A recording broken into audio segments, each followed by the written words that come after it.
Anne says she used to do these talks with Jason, but now she's gone solo. Robbie's friend Brandon stands to one side, looking on a bit disapprovingly. The fact that she's come here to stand up in front of all these people, it says something about her ego. Rob was very nice to her. He was very nice to her. Yeah, he does that. He's cunning. No, I know. I mean, listen, I'm sure she's a nice woman. Rob's very open to more open than I am to the kind of the spiritual side of it. The whole thing seems to be just lure you into her story, and ultimately I've worked out what annoyed me about her. It's about her, it's her son, and her son, by the way, won't do it anymore. And she's got all her reasons, of course, they're deeply spiritual reasons. She thinks someone's got to him somehow. He won't do it anymore. I'm glad I had a chance to sit down with her and talk to her so I could see her eyes and read her journey. She's a really beautiful woman. She's really, really lovely. I was taken by the fact that you felt empathetic with her son. Yes. I'm asking the same question of myself anyway, about why did that nearly move me to tears. The thing that I found most extraordinary about Anne Andrews is that she, for whatever reason, decided one day that all the unbelievable things her kid was saying, that he was visited by little creatures, she just decided one day to believe it all. What's the other side of that, though? It's either believe everything that the boy's saying, or remain steadfast to earthly beliefs and have a black sheep in the family. That's, oh, it's him again. You know, and I think that for her own sanity, she's had to believe it. It's like your son turning around to you at 21 and going, I'm a gay. Okay, I'm not going to have grandkids then, I'll just have to get used to you being that way. For me, right now, everything that she said's true.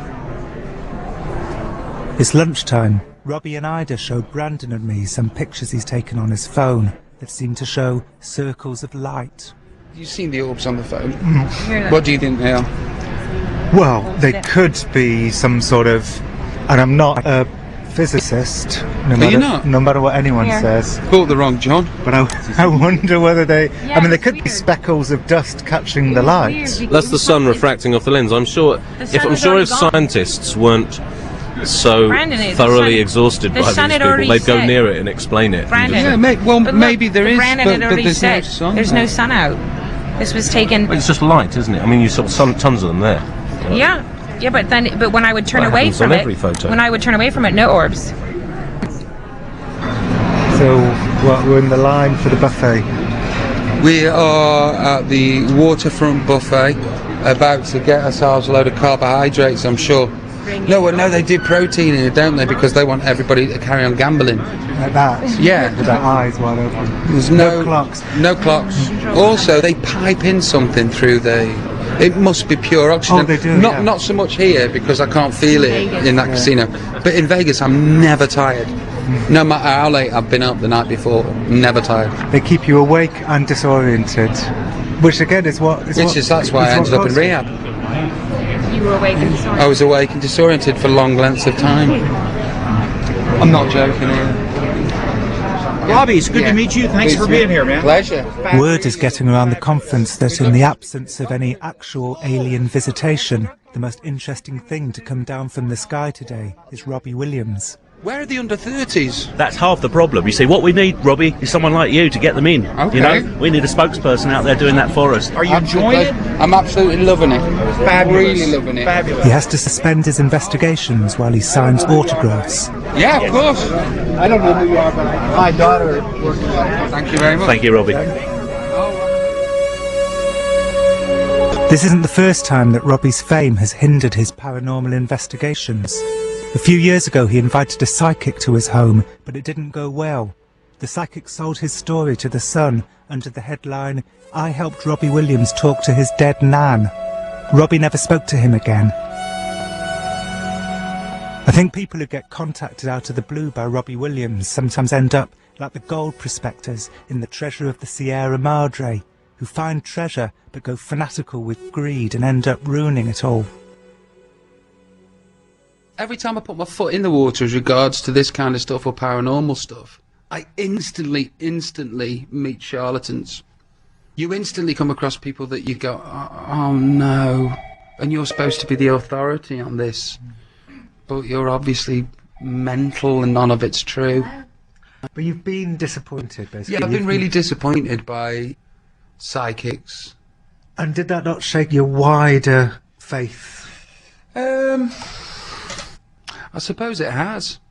You know, but this might happen with UFOs too, and then I might be able to get on with my life. And that's the end of the day. Robbie buys 15 UFO DVDs, and then we catch the plane back to Los Angeles.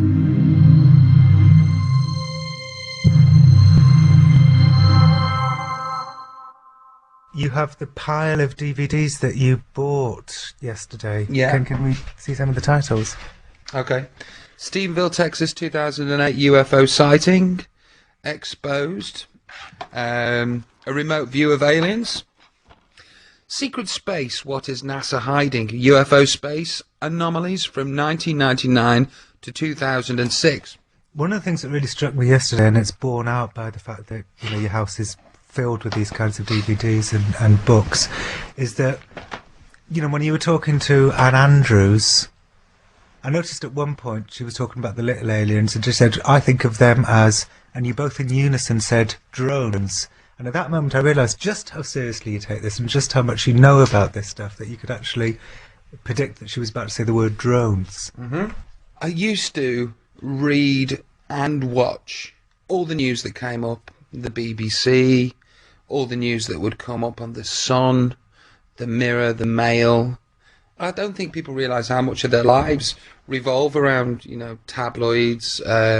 Eventually I've had to not look at stuff because things there upset me, whether it be me or whether it be about somebody else, etc., etc. But I've had to fill that void, and that void has been filled with all of this stuff. This is now my tabloid read, basically. If this is made up, it's better made up stuff than they're writing.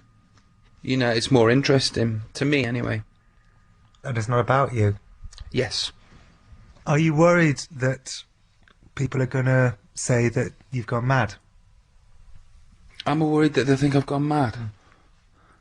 I am a little bit, just because of how things can be portrayed and how easy it is to manipulate a mass of people, you know, which they do on a daily basis. Robbie gets attacked a lot in the newspapers. When he used to look himself up, all the lies that were written about him would make him miserable. So I think it's healthy that he doesn't look himself up anymore. Although the world he's obsessed with now has its many liars too. People who say they've been abducted when they haven't. But he does seem happy, standing on his balcony with his girlfriend Ida, looking up at the sky, even if there's nothing up there paranormal to see. Probably could see 100 miles in front of us. What do you reckon? Yeah, I would agree with that. What I was going to say was, you see that kind of black bit right there? It's like dark fog. It's a bit different from the rest. That's one thing that always strikes us, isn't it, babe? That there's always just right there a dark patch. You know, but that might be something as easily explained as light pollution. If there wasn't a microphone on, I'd be like that. Yeah, babe. Oh, sorry. Is this a bit where it's like a crazy thing? This is where I get a bit BBC. Oh, okay. But right now I'm black like, fog. That's just light pollution. But if the microphone wasn't here, I'd be going, yeah, let's stare at it for an hour and a half. Okay. Materialise. Do it.